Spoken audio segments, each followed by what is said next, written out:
The Fire of Asshurbanipal by Robert E. Howard is probably set just after World War I, though the text does not say.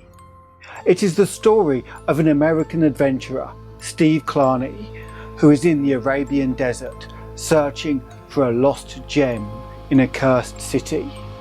It is an action horror mix and was first published in Weirdtales, the same as much of Lovecraft's work. Though the two never directly collaborated, they were in direct correspondence with each other, creating cross-influences in each of their works. If you want to hear more, please click like. Subscribing, clicking the bell, then all will let you know when a new episode releases. Let us know what you liked and what you want to see more of in the comments. You can even join us on Patreon. For now though, it's time to enter the Cave of Chronicles.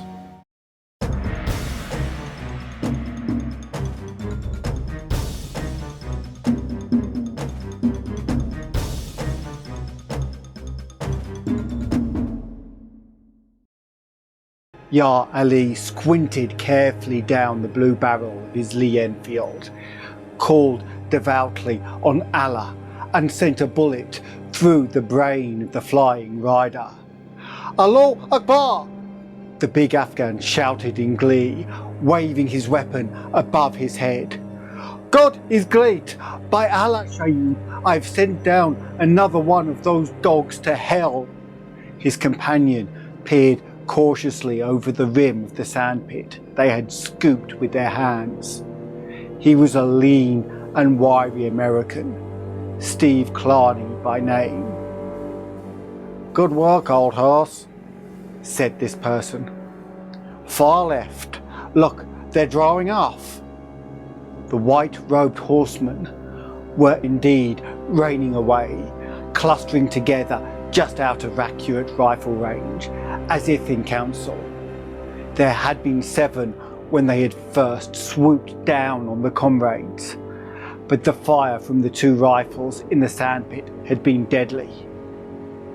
"Look, Shaib, they've abandoned the fray!" Yar Ali stood up boldly and shouted taunts at the departing riders, one of whom whirled and sent a bullet that kicked up sand 30 feet in front of the pit. "They shoot like the sons of dogs," said Yar Ali in complacent self-esteem. "By Allah, did you see that rogue plunge from his saddle as my lead went home? Up, Shaib, let us run after them and cut them down." Paying no attention to his outrageous proposal, for he knew it was but one of the gestures Afghan nature continually demands, Steve rose, dusted off his breeches, and gazing after the riders, now white specks far out in the desert, said musingly, "Those fellows ride as if they had some set purpose in mind, not a bit like men running from a licking." "Aye," agreed Yar Ali promptly, and seeing nothing inconsistent with his present attitude and recent bloodthirsty suggestion, "They ride after more of their kind. They are hawks who give up their prey not quickly. We had best move our position quickly, Steve Shaib. They will quickly come back, maybe in a few hours, maybe in a few days. It all depends on how far away lies the oasis of their tribe. They will be back. We have guns and lives. They want both. And behold," the Afghan levered out the empty shell and slipped a single cartridge into the breech of his rifle. "My last bullet, Shaib." Steve nodded. "I've got 3 left." The raiders whom their bullets had knocked from their saddle had been looted by their own comrades. No use searching the bodies which lay in the sand for ammunition.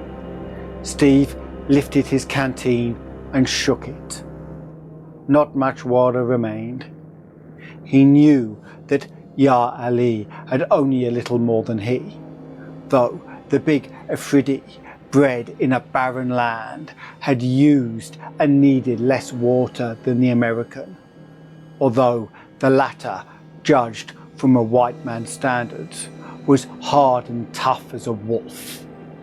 Steve unscrewed the canteen cap and drank very sparingly as he mentally reviewed the chain of events that had led them to their present position. Wanderers, soldiers of fortune, thrown together by chance and attracted to each other by mutual admiration. He and Ya Ali had wandered up from India, through Turkestan and down through Persia, an oddly assorted but highly capable pair, driven by the restless urge of inherent wanderlust, their avowed purpose, which they swore to and sometimes believed themselves, was the accumulation of some vague and undiscovered treasure, some pot of gold at the foot of some yet unborn rainbow. In ancient Shiraz, they had heard of the Fire of Asshurbanipal from the lips of an ancient Persian trader who only half believed what he repeated to them. They heard the tale that he in turn had heard from the babbling lips of delirium in his distant youth. He had been a member of a caravan 50 years before, which, wandering far on the southern shore of the Persian Gulf, trading for pearls, had followed the tale of a rare pearl far into the desert. The pearl, rumoured found by a diver and stolen by a sheikh of the interior, they did not find. But they did pick up a Turk who was dying of starvation, thirst, and a bullet wound in the thigh. He died in delirium. He babbled a wild tale of a silent, dead city of black stone set in the drifting sands of the desert far to the westward, and of a flaming gem clutched in the bony fingers of a skeleton on an ancient throne. He had not dared bring it away with him because of an overpowering, brooding horror that haunted the place, and thirst had driven him into the desert again, where Bedouins had pursued him and wounded him. Yet he had escaped, riding hard until his horse fell under him. He died without telling how he had reached the mythical city in the first place. But the old trader thought he must have come from the northwest, a deserter from the Turkish army, making a desperate attempt to reach the Gulf. The men of the caravan had made no attempt to plunge still further into the desert in search of the city. For, said the old trader, they believed it to be the ancient city of evil spoken in the Necronomicon of the mad Arab Al-Hazred, the city of the dead on which an ancient curse rested. Legends named it vaguely. The Arabs called it Beled el-Jinn, the city of devils, and the Turks Kara Sher, the Black City. And the gem was that ancient and accursed jewel belonging to a king of long ago, whom the Grecians called Sardanapalus, and the Semitic peoples Asshurbanipal. Steve had been fascinated by the tale, admitting to himself that it was doubtless one of the 10,000 cock and bull myths mooted about the East. Still, there was a possibility that he and Ya Ali had stumbled onto a trace of that pot of rainbow gold for which they searched, and Ya Ali had heard hints before of a silent city in the sands. Tales had followed the eastbound caravans over the high Persian uplands and across the sands of Turkestan into the mountain country and beyond. Vague tales, whispers of a black city of the jinn, deep in the hazes of a haunted desert. So, following the trail of the legend, the companions had come from Shiraz to a village of the Arabian shore of the Persian Gulf, and there had heard more from an old man who had been a pearl diver in his youth. The loquacity of age was on him, and he told tales repeated to him by wandering tribesmen who had then in turn from the wild nomads of the deep interior. And again, Steve and Ya Ali heard of the still black city with giant beasts carved of stone and the skeleton sultan who held the blazing gem. And so, mentally swearing at himself for a fool, Steve had made the plunge, and Ya Ali, as secure in the knowledge that all things lay on the lap of Allah, had come with him. Their scanty supply of money had been just sufficient to provide riding camels and provisions for a bold, flying invasion of the unknown. Their only chart had been the vague rumours that placed the supposed location of Kara Sher. There had been days of hard travel, pushing the beasts and conserving water and food. Then, deep in the desert they invaded, they had encountered a blinding sand wind in which they had lost the camels. After that came long miles of staggering through sands, battered by a flaming sun, subsisting on rapidly dwindling water from their canteens and food Ya Ali had in a pouch. No thought of finding the mythical city now. They pushed on blindly in hope of stumbling upon a spring. They knew that behind them no oases lay within a distance they could hope to cover on foot. It was a desperate chance, but their only one. The white-clad hawks had swooped down of them out of the haze of the skyline, and from a shallow and hastily scooped trench the adventurers had exchanged shots with the wild riders who circled them at top speed. The bullets of the Bedouins had skipped through their makeshift fortifications, knocking dust into their eyes and flicking bits of cloth from their garments. But, by good chance, neither had been hit. Their one bit of luck, reflected Clarny, as he cursed himself for a fool. What a mad venture it had been anyway, to think that two men could so dare the desert and live, much less wrest from its abysmal bosom the secrets of the ages.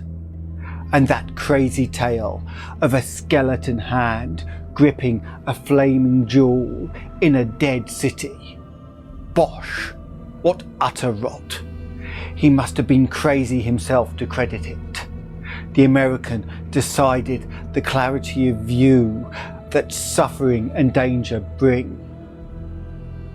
"Well, old horse," said Steve, lifting his rifle, "let's get going. It's a toss-up if we die of thirst or get sniped off by the Desert Brothers. Anyway, we're doing no good here." "God gives," agreed Ya Ali cheerfully. "The sun sinks westward. Soon the coolness of the night will be upon us. Perhaps we shall find water yet, Shaib. Look, the terrain changes to the south." Clarny shaded his eyes against the dying sun. Beyond a level, barren expanse of several miles width, the land did indeed become more broken. Aborted hills were in evidence. The American slung his rifle over his arm and sighed. "Heave ahead. We're food for the buzzards anyhow." The sun sank and the moon rose, flooding the desert with weird silver light. Drifted sand glimmered in long ripples, as if a sea had suddenly been frozen into immobility.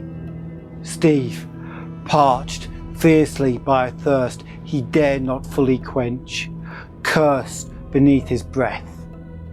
The desert was beautiful beneath the moon, with the beauty of a cold marble Lorelei to lure men to destruction. What a mad quest, his weary brain reiterated. The fire of Asshurbanipal retreated into the mazes of unreality with each dragging step. The desert became not merely a material wasteland, but the grey mists of the lost eons in whose depths dreamed sunken things. Clarny stumbled and swore. Was he failing already? Yar Ali swung along with the easy, tireless stride of the mountain man, and Steve set his teeth, nerving himself to greater effort. They were entering the broken country at last, and the going became harder. Shallow gullies and narrow ravines knifed the earth with wavering patterns. Most of them were nearly filled with sand, and there was no trace of water. "This country was once oasis country," commented Yar Ali. "Allah knows how many centuries ago the sand took it, as the sand has taken so many cities in Turkestan." They swung on like dead men in a grey land of death. The moon grew red and sinister as she sank, and the shadowy darkness settled over the desert before they had reached a point where they could see what lay beyond the broken belt. Even the big Afghan's feet began to drag, and Steve kept himself erect only by a savage effort of will. At last, they toiled up a sort of ridge on the southern side of which the land sloped downward. "We rest," declared Steve. "There is no water in this hellish country, no use for going on forever. My legs are stiff as gun barrels. I couldn't take another step to save my neck. Here's a kind of stunted cliff, about as high as a man's shoulder, facing south. We'll sleep in the lee of it." "And shall we not keep watch, Steve Shaib?" "We don't," answered Steve. "If the Arabs cut our throats while we're asleep, so much the better. We're goners, anyhow." With which optimistic observation, Clarny lay down stiffly in the deep sand, but Yar Ali stood leaning forward, straining his eyes into the elusive darkness that turned the star-flecked horizon to murky wells of shadow. "Something lies on the skyline to the south," he muttered uneasily. "A hill? I cannot tell, or even be sure that I see anything at all."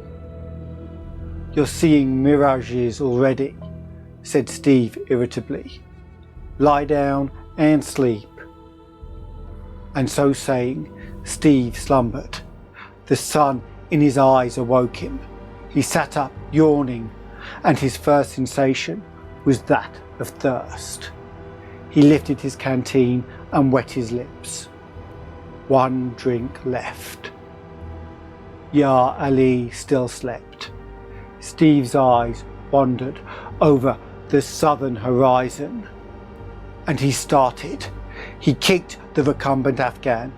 "Hey, wake up, Ali. I reckon you weren't seeing things after all. There's your hill, and a queer looking one too." The Afridi woke as a wild thing wakes, instantly and completely, his hand leaping to his long knife as he glared about for enemies. His gaze followed Steve's pointing figures, and his eyes widened. "By Allah and by Allah," he swore, "we have come into a land of jinn. That is no hill. It is a city of stone in the midst of the sands." He bounded to his feet like a steel spring released. As he gazed with bated breath, a fierce shout escaped his lips. At his feet, the slope of the ridge ran down onto a wide and level expanse of sand that stretched away southward, and far away across those sands to a straining height, the hill slowly took shape like a mirage growing from the drifting sands.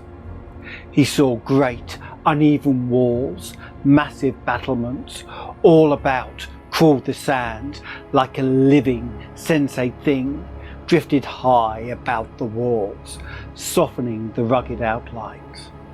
No wonder that at first glance the whole thing had appeared like a hill. Kara Sher, Clarny exclaimed fiercely. Beled El Jinn, the city of the dead. It wasn't a pipe dream after all. We've found it, by heaven, we've found it. Come on, let's go. Ya Ali shook his head uncertainly and muttered something about evil jinn under his breath, but he followed. The sight of the ruins had swept from Steve his thirst and hunger and the fatigue that a few hours' sleep had not fully overcome.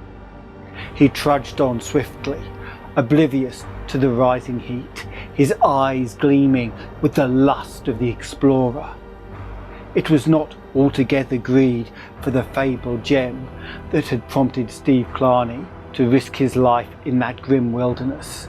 Deep in his soul lurked the age-old heritage of the white man, the urge to seek out the hidden places of the world, and that urge had been stirred to the depths by the ancient tales. Now, as they crossed the level wastes that separated the broken land from the city, they saw the shattered walls take clearer form and shape, as if they grew out of the morning sky.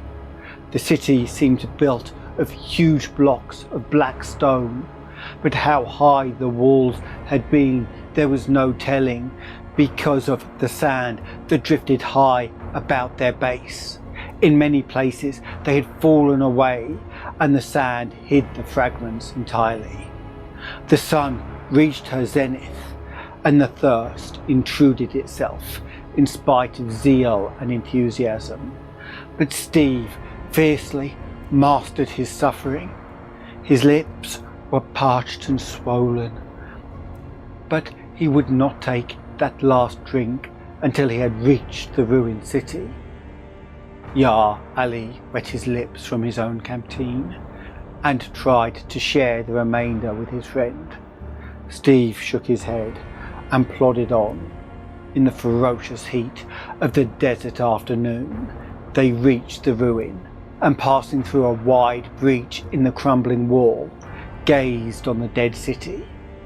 Sand choked the ancient streets and lent fantastic form to huge fallen and half-hidden columns. So crumbled into decay and so covered with sand was the whole that the explorers could make out little of the original plan of the city. Now it was but a waste of drifted sand and crumbling stone over which brooded, like an invisible cloud, an aura of unspeakable antiquity. But directly in front of them ran a broad avenue, the outline of which not even the ravaging sands and winds of time had been able to efface.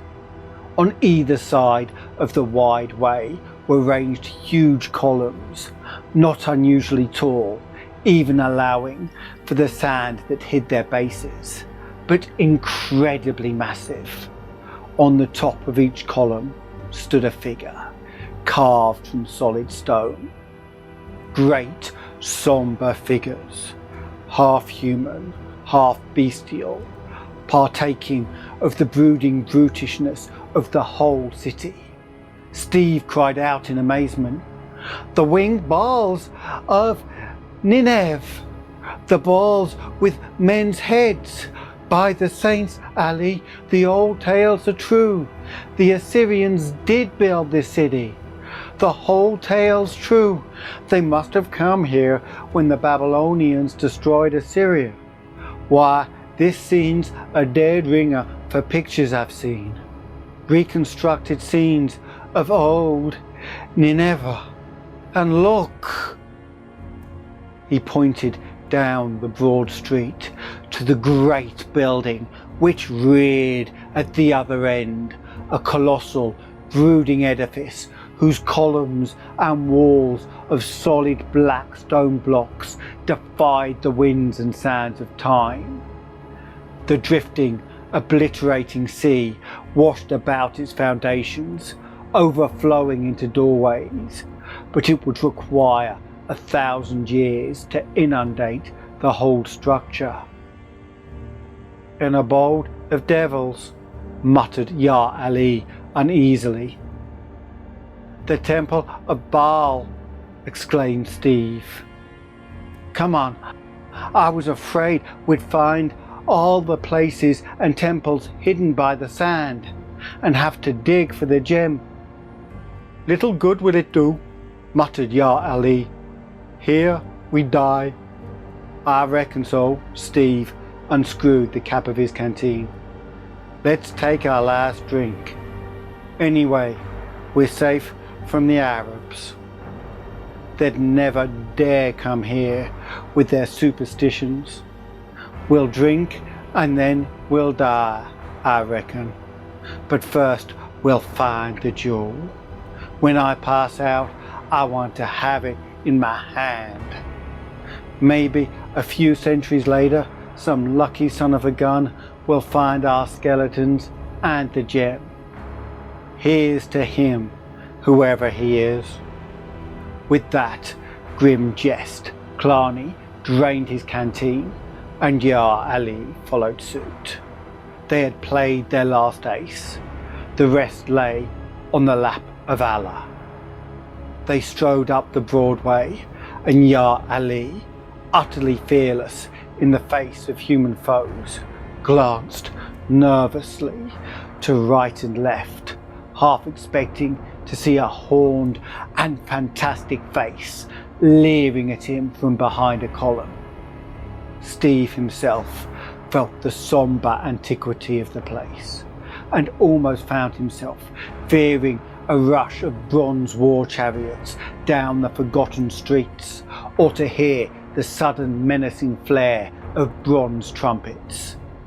The silence in dead cities was so much more intense, he reflected, than that on the open desert. They came to the portals of the great temple. Rows of immense columns flanked the wide doorway, which was ankle deep in sand, and from which sagged massive bronze frameworks that had once braced mighty doors whose polished woodwork had rotted away centuries ago. They passed into a mighty hall of misty twilight, whose shadowy stone roof was upheld by columns like the trunks of forest trees. The whole effect of the architecture was one of awesome magnitude and sullen, breathtaking splendour, like a temple built by sombre giants for the abode of dark gods. Ya Ali walked fearfully, as if he expected to awake sleeping gods, and Steve, without the Afridi's superstitions, yet felt the gloomy majesty of the place lay sombre hands on his soul. No trace of a footprint showed in the deep dust on the floor. Half a century had passed since the affrighted and devil-ridden Turk had fled these silent halls. As for the Bedouins, it was easy to see why those superstitious sons of the desert shunned this haunted city. And haunted it was, not by actual ghosts perhaps, but by the shadows of lost splendours. as they trod the sands of the hall, which seemed endless. Steve pondered many questions.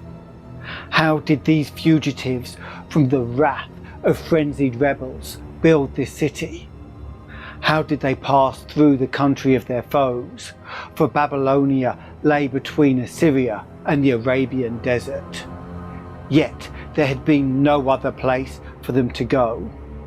Westward lay Syria and the sea, and the north and east swarmed the dangerous Medes, those fierce Assyrians whose aid had stiffened the arm of Babylon to smite her foe to the dust.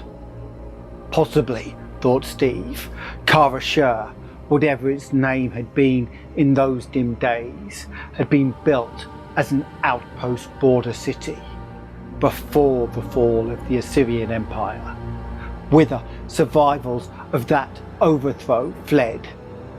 At any rate, it was possible that Kara had outlasted Nineveh by some centuries, a strange hermit city, no doubt cut off from the rest of the world.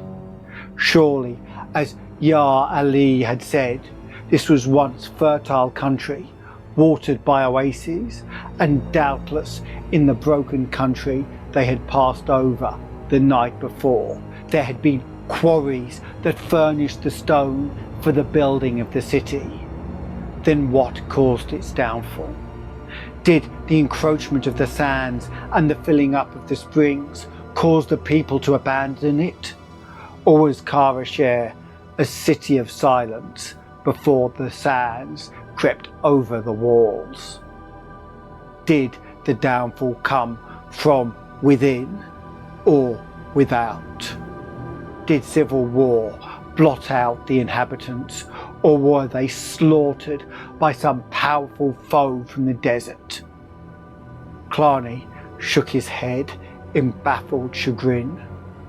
These answers to those questions were lost in the maze of forgotten ages. Allahu Akbar! They had travelled the great shadowy hall, and at its further end they came upon a hideous black stone altar, behind which loomed an ancient god, bestial and horrific. Steve shrugged his shoulders as he recognised the monstrous aspect of the image.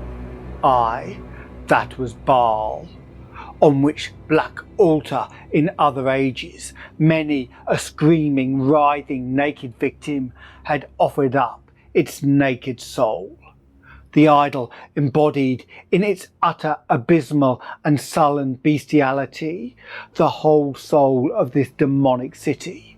Surely, thought Steve, the builders of Nineveh and Kara were cast in another mould from the people of today. Their art and culture were too ponderous, too grimly barren of the lighter aspects of humanity to be wholly human, as modern man understands humanity. Their architecture was repellent, of high skill, yet so massive, sullen and brutish in effect as to be almost beyond the comprehension of moderns. The adventurers passed through a narrow door which opened in the end of the hall close to the idol, and came into a series of wide, dim, dusty chambers connected by column-flanked corridors. Along these they strode in the grey, ghostly light, and came at last to a wide stair whose massive stone steps led upward and vanished in the gloom. Here Ya Ali halted. "We have dared much, Sahib," he muttered. "Is it wise to dare more?" Steve, aquiver with eagerness, yet understood the Afghan's mind. "You mean we shouldn't go up those stairs?" "They have an evil look. To what chambers of silence and horror may they lead? When jinn haunt deserted buildings, they lurk in the upper chambers. At any moment, a demon may bite off our heads. We're dead men anyhow, grunted Steve. But I tell you, you go on back through the hall and watch for the Arabs while I go upstairs. Watch for a wind on the horizon, responded the Afghan gloomily, shifting his rifle and loosening his long knife in its scabbard. No Bedouin comes here. Lead on, Shaib. Thou art mad after the manner of all Franks, but I would not leave thee to face the jinn alone. So the companions mounted the massive stairs, their feet sinking deep into the accumulated dust of centuries at each step. Up and up they went to an incredible height, until the depths below merged into a vague gloom. We walk to our doom, Shaib, muttered Ya Ali. Allah il Allah, and Muhammad is his prophet. Nevertheless, I feel the presence of slumbering evil, and never again shall I hear the wind blowing up the Khyber Pass. Steve made no reply. He did not like the breathless silence that brooded over the ancient temple, nor the grisly grey light that filtered from some hidden source. Now above them, the gloom lightened somewhat, and they emerged into a vast circular chamber, greyly illuminated by light that filtered through the high, pierced ceiling. But another radiance lent itself to the illumination. A cry burst from Steve's lips, echoed by Ya Ali. Standing on the top step of the broad stone stair, they looked directly across the broad chamber, with its dust-covered heavy tile floor and bare black stone walls. From about the centre of the chamber, massive steps led up to a stone dais, and on this dais stood a marble throne. About this throne glowed and shimmered an uncanny light, and the awe-struck adventurers gasped as they saw its source. On the throne slumped a human skeleton, an almost shapeless mass of mouldering bones. A fleshless hand outstretched upon the broad marble throne arm, and in its grisly grasp there pulsed and throbbed like a living thing a great crimson stone, the fire of Asshurbanipal. Even after they had found the lost city, Steve had not really allowed himself to believe that they would find the gem, or that it even existed in reality. Yet he could not doubt the evidence of his eyes, dazzled by that evil, incredible glow.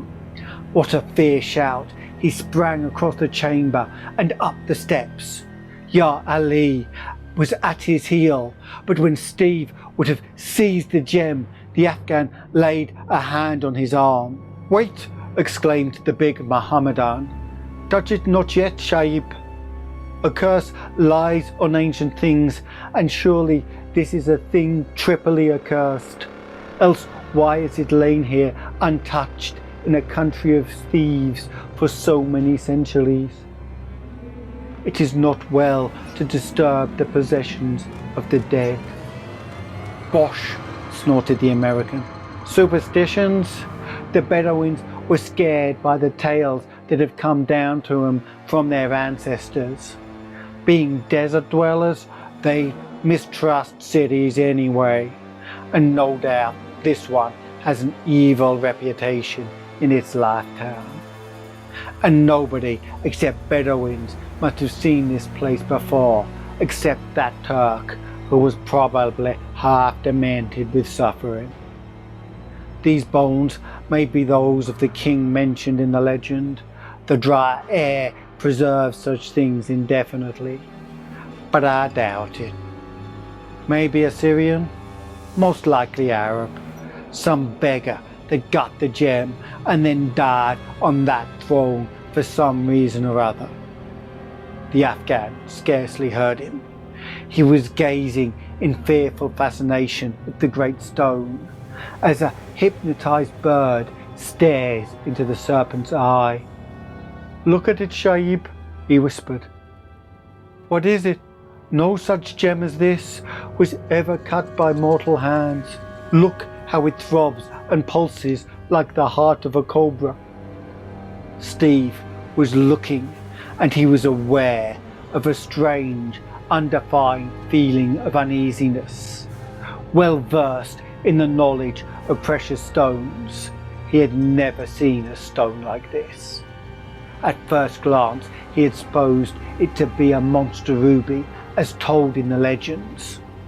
Now he was not sure, and he had a nervous feeling that Ya Ali was right. This was no natural normal gem. He could not classify the style in which it was cut, and such was the power of its lucid radiance that he found it difficult to gaze at it closely for any length of time. The whole setting was not one calculated to soothe restless nerves. The deep dust on the floor suggested an unwholesome antiquity. The grey light evoked a sense of unreality, and the heavy black walls towered grimly, hinting at hidden things. "Let's take the stone and go," muttered Steve, an unaccustomed, panicky dread rising in his bosom. "Wait!" Ya Ali's eyes were blazing, and he gazed not at the gem, but at the sullen stone walls. "We are flies in the lair of the spider, Shaib, as Allah lives. It is more than ghosts of old fears that lurk over this city of horror. I feel the presence of peril as I have felt it before, as I have felt it in a jungle cavern where a python lurked unseen in the darkness, as I felt it in the temple of Thagi where the hidden stranglers of Shiva crouched to spring upon us, as I feel it now, tenfold." Steve's hair prickled. He knew that Ya Ali was a grim veteran, not to be stampeded by silly fear or senseless panic. He well remembered the incidents referred to by the Afghan, as he remembered other occasions upon which Ya Ali's telepathic instinct had warned him of danger before that danger was seen or heard. "What is it, Ya Ali?" he whispered. The Afghan shook his head, his eyes filled with a weird, mysterious light as he listened to the dim, occult promptings of his subconscious. "I do not know. I know it is close to us, and that it is very ancient and very evil. I think..." Suddenly he halted and wheeled, the eerie light vanishing from his eyes to be replaced by a glare of wolf-like fear and suspicion. "Hark, Shaib," he snapped. "Ghosts or dead men mount the stair." Steve stiffened as the stealthy pad of soft sandals on stone reached his ear. "Bad Judas, Ali," he rapped. "Something's out there." The ancient walls re-echoed to a chorus of wild yells as a horde of savage figures flooded the chamber. For one dazed, insane instant, Steve believed wildly that they were being attacked by re-embodied warriors of a vanished age.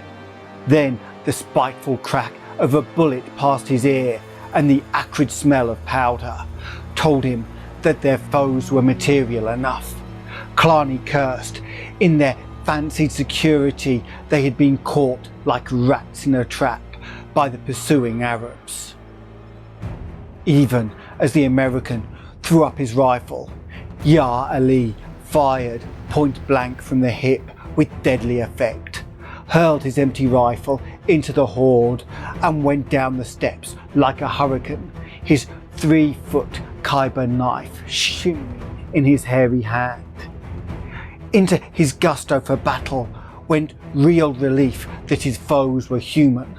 A bullet ripped the turban from his head, but an Arab went down with a split skull beneath the hillman's first shearing stroke.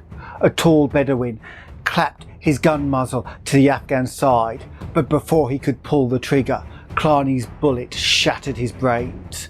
The very number of the attackers hindered their onslaught on the big Afridi, whose tigerish quickness made shooting as dangerous to themselves as to him.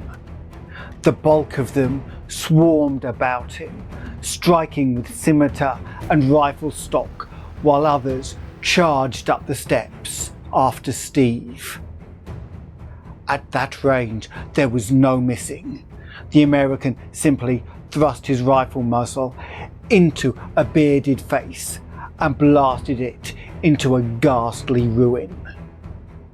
The others came on, screaming like panthers. And now, as he prepared to expend his last cartridge, Clarny saw two things in one flashing instant.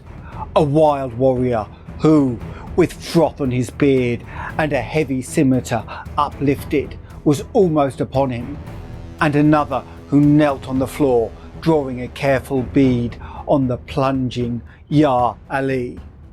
Steve made an instant choice and fired over the shoulder of the charging swordsman, killing the rifleman and voluntarily offering his own life for his friends.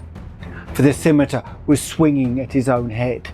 But even as the Arab swung, grunting with the force of the blow, his sandaled foot slipped on the marble steps, and the curved blade, veering erratically from its arc, clashed on Steve's rifle barrel. In an instant, the American clubbed his rifle as the Bedouin recovered his balance and again heaved up the scimitar. Clarny struck with all his rangy power, and stock and skull shattered together. Then a heavy ball smacked into his shoulder, sickening him with the shock. He staggered dizzily. A Bedouin whipped a turban cloth about his feet and jerked viciously. Clarny pitched headlong down the steps to strike with stunning force. A gunstock in the brown hand went up to dash out his brains, but an imperious command halted the blow. "Slay him not, but bind him hand and foot." As Steve struggled dazedly against many gripping hands, it seemed to him that somewhere he had heard that imperious voice before. The American's downfall had occurred in a matter of seconds. Even as Steve's second shot had cracked, Ya Ali had half skewered a raider's arm and himself received a numbing blow from a rifle stock on his left shoulder.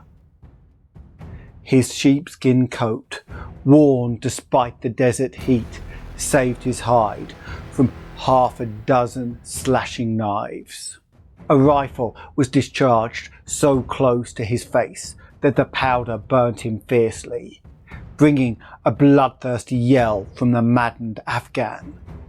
As Ya Ali swung up his dripping blade, the rifleman, ashy-faced, lifted his rifle above his head in both hands to parry the downward blow, whereat the Afridi, with a yell of ferocious exultation, shifted as a jungle cat strikes and plunged his long knife into the Arab's belly. At that instant, a rifle stock swung with all the hearty ill will its wielder could evoke, crashed against the giant's head, laying open the scalp and dashing him to his knees. With the dogged and silent ferocity of his breed, Ya Ali staggered blindly up again, slashing at foes he could scarcely see, but a storm of blows battered him down again. Nor did his attackers cease beating him until he lay still. They would have finished him in short order then, but for another peremptory order from their chief. Whereupon they bound the senseless knife man and flung him down alongside Steve, who was fully conscious and aware of the savage hurt of the bullet in his shoulder.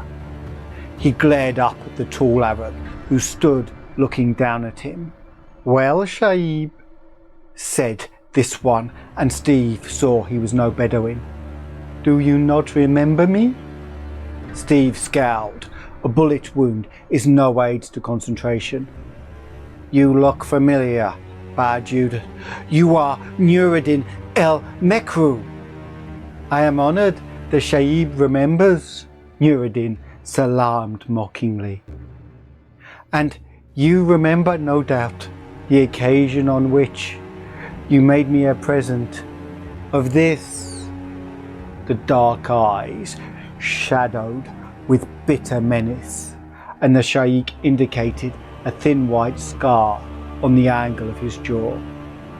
"I remember," snarled Clarny, whom pain and anger did not tend to make docile.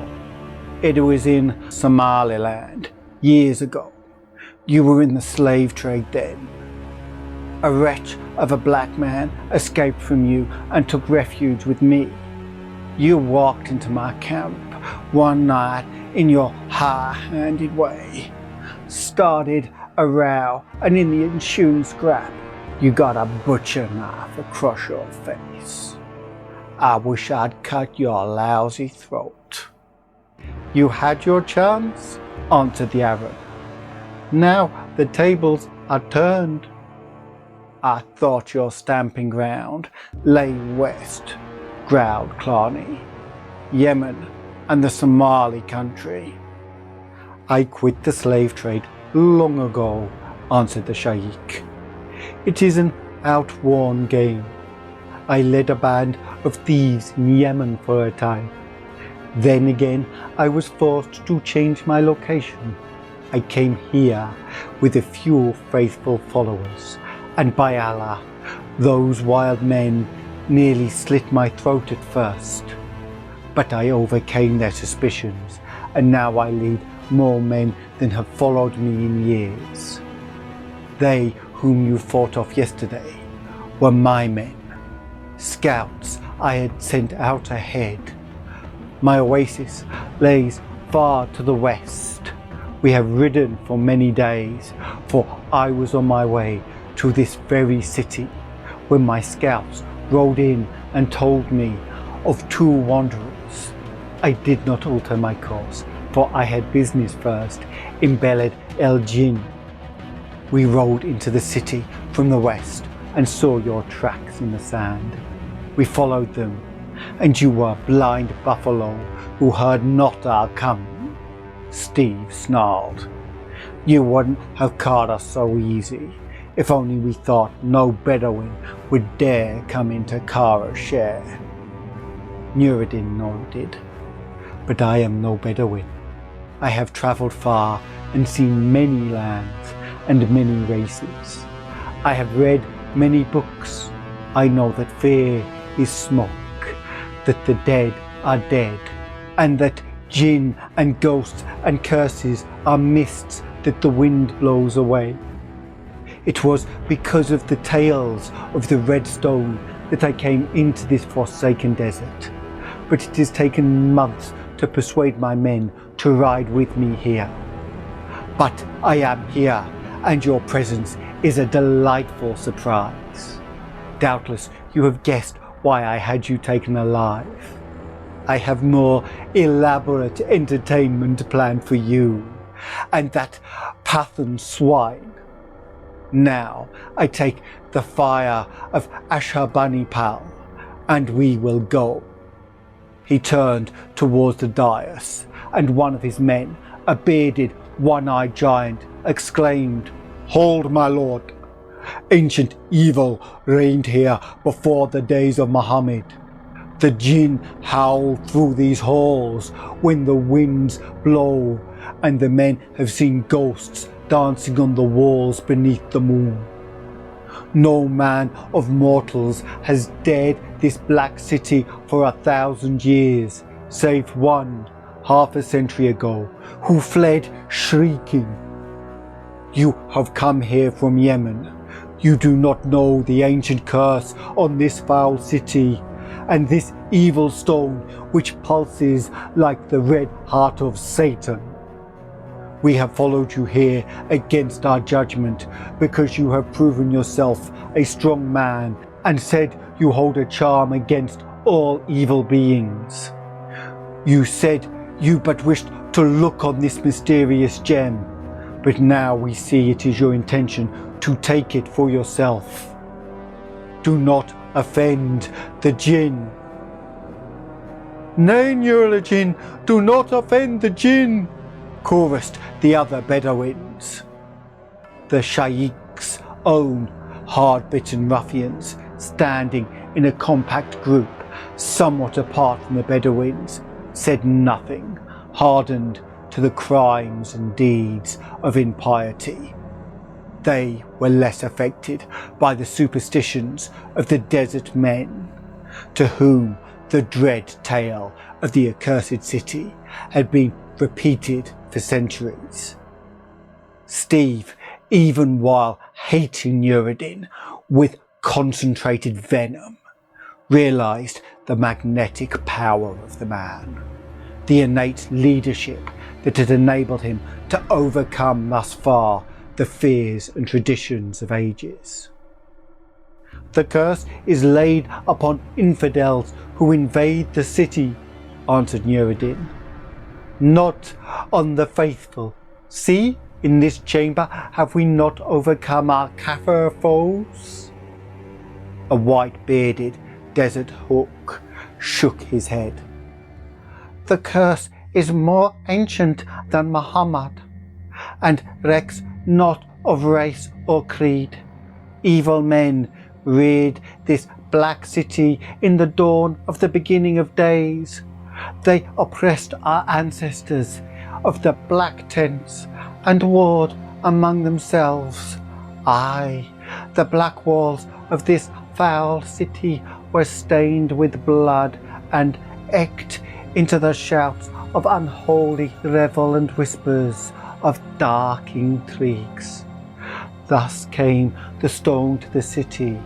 There dwelt a magician in the court of Asshurbanipal, and the black wisdom of ages was not denied to him. To gain honour and power for himself, he dared the horrors of a nameless vast cavern in a dark, untravelled land, and from these fiend-haunted depths he brought that blazing gem which is carved of the frozen flames of hell. By reason of his fearful power in black magic, he put a spell on the demon which guarded the ancient gem, and so stole away the stone. And the demon slept in the cavern unknowing. So this magician, Zulitan by name, dwelt in the court of the Sultan Asshurbanipal, and did magic and forecast events by scanning the lurid deeps of the stone, into which no eyes but his could look unblinded. And men called the stone the Fire of Asshurbanipal in honour of the king. But evil came upon the kingdom, and men cried out as it was the curse of the jinn, and the Sultan in great fear bade Zulitan take the gem and cast it into the cavern from which he had taken it, lest worst ill befall them. Yet it was not the magician's will to give up the gem wherein he read strange secrets of pre-Adamite days, and he fled into the rebel city of Karasher, where soon civil war broke out, and men strove with one another to possess the gem. Then the king who ruled the city, coveting the stone, seized the magician and put him to death by torture. And in this very room he watched him die. With the gem in his hand, the king sat upon the throne, even as he has sat throughout the centuries, even as now he sits. The Arab's finger stabbed at the mouldering bones on the marble throne, and the wild desert men blanched. Even Nuruddin's own scoundrels recoiled, catching their breaths. But the Shaykh showed no sign of perturbation. As Zulatan died, continued the old Bedouin, he cursed the stone whose magic had not saved him, and he shrieked aloud the fearful words which undid the spell which he had put upon the demon in the cavern, and set the monster free. And crying out on the forgotten gods, Cthulhu and Koth and Yog-Sothoth, and the pre-Adamite dwellers in the black cities under the sea and the caverns of the earth, he called upon them to take back that which was theirs, and with his dying breath pronounced doom upon the false king. And that doom was that the king should sit on his throne, holding in his hand the fire of Asshurbanipal, until the thunder of Judgment Day. Thereat the great stone cried out as a live thing cries, and the king and his soldiers saw a black cloud spinning up from the floor, and out of the cloud blew a fetid wind, and out of the wind came a grisly shape which stretched forth fearsome paws and laid them on the king, who shriveled and died at their touch. And the soldiers fled screaming, and all the people of the city ran forth wailing into the desert, where they perished or gained through the wastes to the far oasis towns. Karasher lay silent and deserted, the haunt of the lizard and the jackal. And when some desert people ventured into the city, they found the king dead on his throne, clutching the blazing gem. But they dared not lay hand upon it, for they knew the demon lurked near to guard it through all the ages, as he lurks near, even as we stand here. The warriors shuddered involuntarily and glanced about, and Nuruddin said, "Why did he not come forth when the Franks entered the chamber? Is he deaf, that the sound of the combat has not awakened him?" "We have not touched the gem," answered the old Bedouin, "nor had the Franks molested it. Men have looked upon it and lived, but no mortal may touch it and survive." Nuruddin started to speak, gazed at the stubborn, uneasy faces, and realised the futility of his argument. His attitude changed abruptly. "I am master here," he snapped, dropping a hand to his holster. "I have not sweat and bled for this gem to be balked at the last by groundless fears. Stand back all! Let any man cross me at the peril of his head." He faced them, his eyes blazing, and they fell back, cowed by the force of his ruthless personality. He strolled boldly up the marble steps, and the Arabs caught their breath, recoiling toward the door. Ya Ali, conscious at last, groaned dismally. God, thought Steve, what a barbaric scene. Bound captives on the dust-heaped floor, wild warriors clustered about, gripping their weapons. The raw, acrid scent of blood and burnt powder still fouling the air. Corpses strewn in a horrid welter of blood, brains and entrails. And on the dais, the hawk-faced Sheikh, oblivious to all except the evil crimson glow in the skeletal fingers that rested on the marble throne.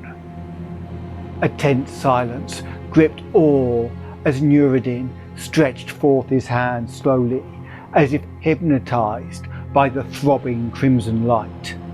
And in Steve's subconsciousness there shuddered a dim echo, as of something vast and loathsome waking suddenly from an age-long slumber.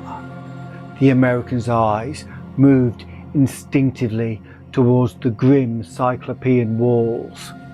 The jewel's glow had altered strangely. It burned a deeper, darker, red, angry and menacing. "Heart of all evil," murmured the Sheikh. "How many princes died for thee in the beginnings of happenings? Surely the blood of kings throbs in thee, the sultans and the princes and the generals who wore thee. They are dust and are forgotten, but thou blazest with majesty undimmed, fire of the world." Nureddin seized the stone. A shuddery wail broke from the Arabs, cut through by a sharp, inhuman cry.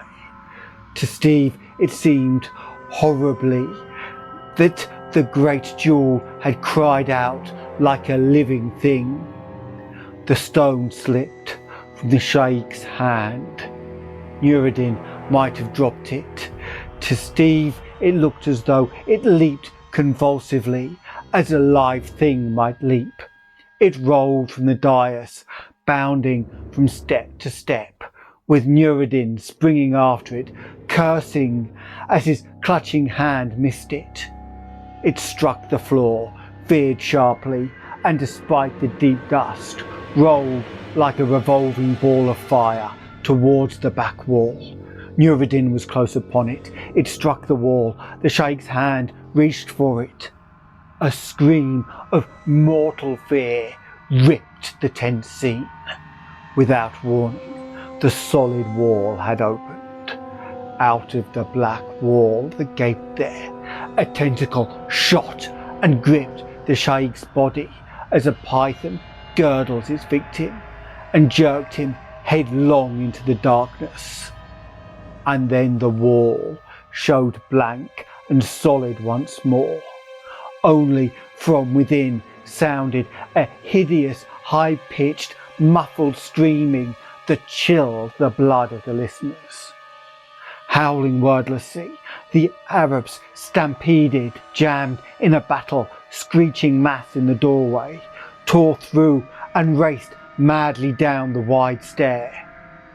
Steve and Ya Ali, lying helplessly, heard the fetid clamour of their fight fade away into the distance, and gazed in dumb horror at the grim wall.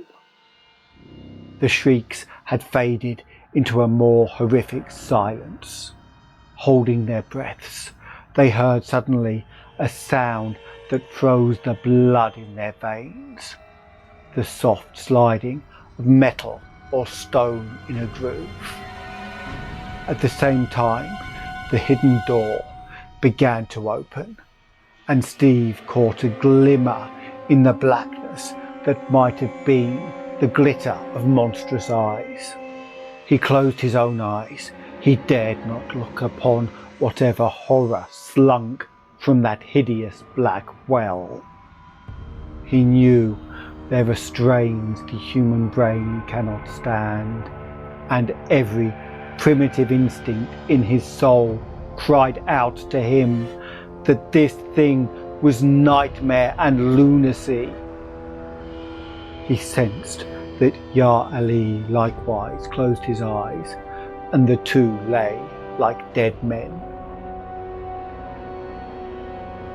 Clarny heard no sound, but he sensed the presence of a horrific evil too grisly for human comprehension, of an invader from the outer gulfs and far black reaches of cosmic being.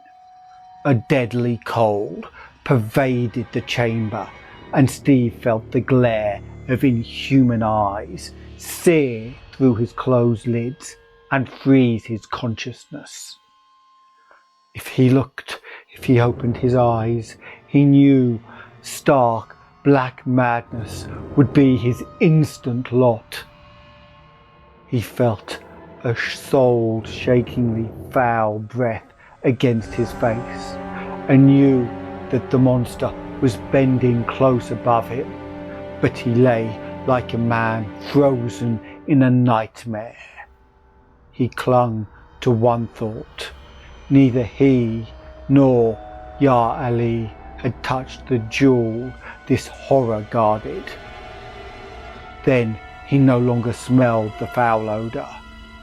The coldness in the air grew appreciably less, and he heard again the secret door slide in its groove. The fiend was returning to its hiding place. Not all the legions of hell could have prevented Steve's eyes from opening a trifle. He had only a glimpse as the hidden door slid to, and that one glimpse was enough to drive all consciousness from his brain. Steve Clarney, iron-nerved adventurer, fainted for the only time in his checkered life. How long he lay there, Steve never knew, but it could not have been long, for he was roused by Ya Ali's whisper. "Lie still, Shaib. A little shifting of my body and I can reach thy cords with my teeth." Steve felt the Afghan's powerful teeth at work on his bonds as he lay with his face jammed into the thick dust, and his wounded shoulder began to throb agonizingly. He had forgotten it until now. He began to gather the wandering threads of his consciousness, and it all came back to him. How much, he wondered dazedly, had been the nightmares of delirium, born from the suffering and the thirst that caked his throat. The fight with the Arabs had been real. The bonds and the wounds showed that. But the grisly doom of the Shaykh, the thing that had crept out of the black entrance in the wall, surely that had been a figment of delirium. Nuruddin had fallen into a well or a pit of some sort. Steve felt his hands were free and he rose to a sitting posture, fumbling for a pocket knife the Arabs had overlooked. He did not look up or about the chamber as he slashed the cords that bound his ankles, and then freed Ya Ali, working awkwardly because his left arm was stiff and useless. "Where are the Bedouins?" he asked as the Afghan rose, lifting him to his feet. "Allah Shaib," whispered Ya Ali. "Are you mad? Have you forgotten? Let us go quickly before the jinn returns." "It was a nightmare," muttered Steve. "Look, the jewel is back on the throne." His voice died out.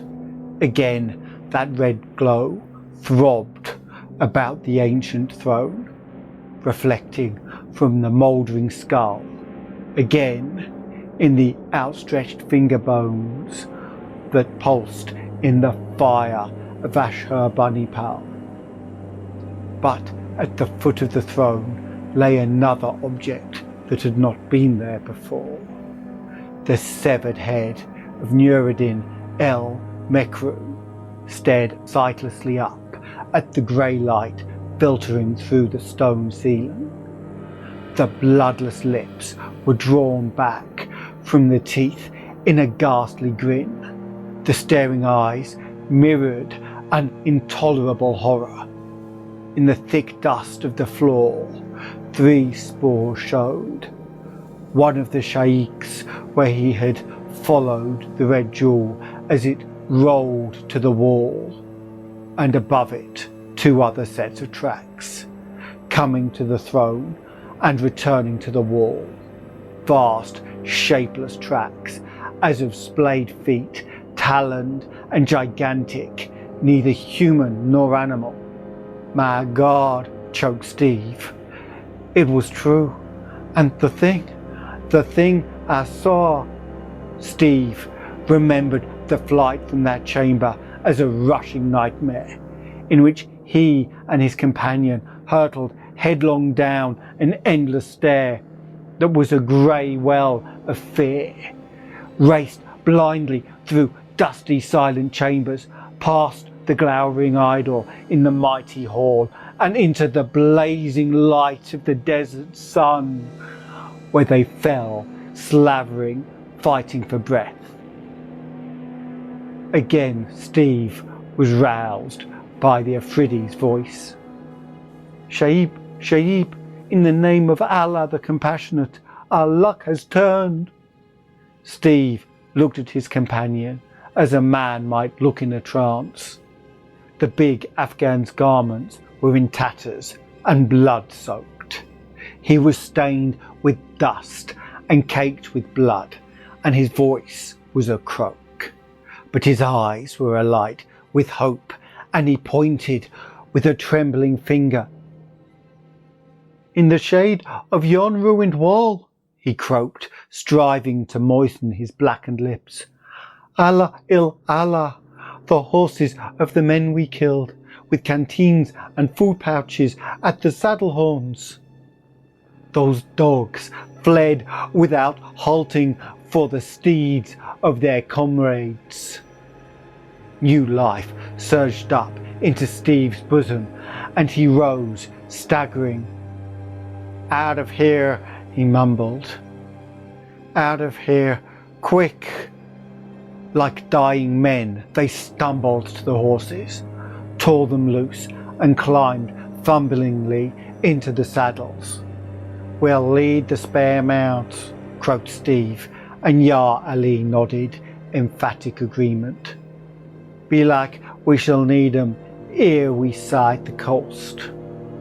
Though their tortured nerves screamed for the water that swung in the canteens at the saddle horns, they turned the mount aside and, swaying in the saddle, rode like flying corpses down the long sandy street of Karasher, between the ruined palaces and crumbling columns, crossed the fallen wall and swept out into the desert. Not once did either glance back toward that black pile of ancient horror, nor did either speak until the ruins faded into the distance. Then, and only then, did they draw rein and ease their thirst. Allah il Allah, said Ya Ali piously. Those dogs have beaten me until it is as though every bone in my body were broken. Dismount, I beg thee, Shaib, and let me probe for that accursed bullet, and dress thy shoulder to the best of my meagre ability. While this was going on, Ya Ali spoke, avoiding his friend's eye. You said, Shaib, you said something about seeing? What saw ye in Allah's name? A strong shudder shook the American's steely frame. You didn't look when the thing put the jewel in the skeleton's hand and left Nuruddin's head on the dais? By Allah, not I, swore Ya Ali. My eyes were as closed as if they had been welded together by the molten irons of Satan.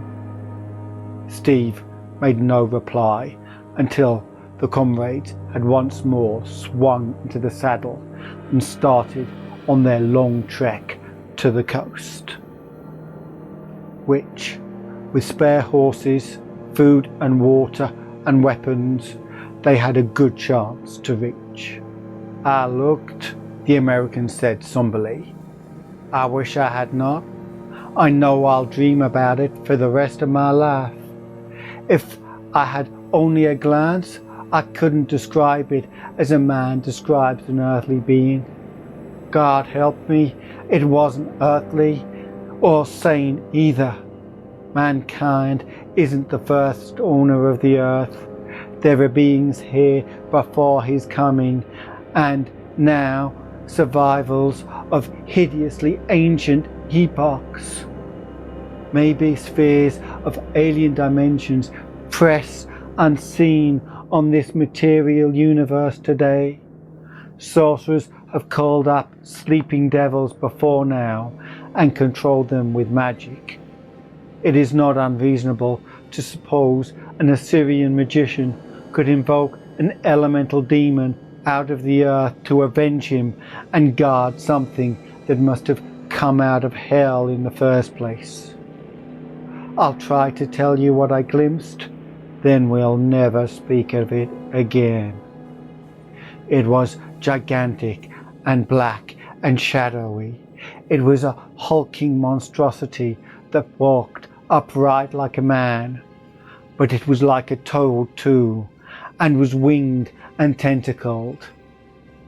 I saw only its back.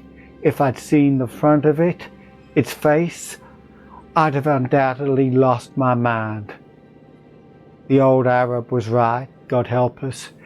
It was the monster that Zulatan called up out of the dark, blind caverns of the earth to guard the fire of Asshurbanipal.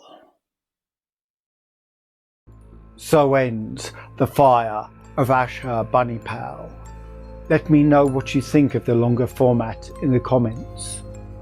If you enjoyed the tale, it helps us if you let others know. So please click the like button and share with others that may be interested. Subscribing will let you travel with us on further adventures of the dark and terrible, with the bell notifying you as we set off. If you want to join our Eldritch Order on Discord, come visit us on Patreon or YouTube, hopefully here now. Then you can join in the discussions and even help guide the choice of stories. See the description for details of the Patreon and for a link to Canje Studios to find out about modern board games where you can create your own dark and terrible stories. Until next time, farewell, but beware the risks of avarice. You never know what unexpected results that greed may bring.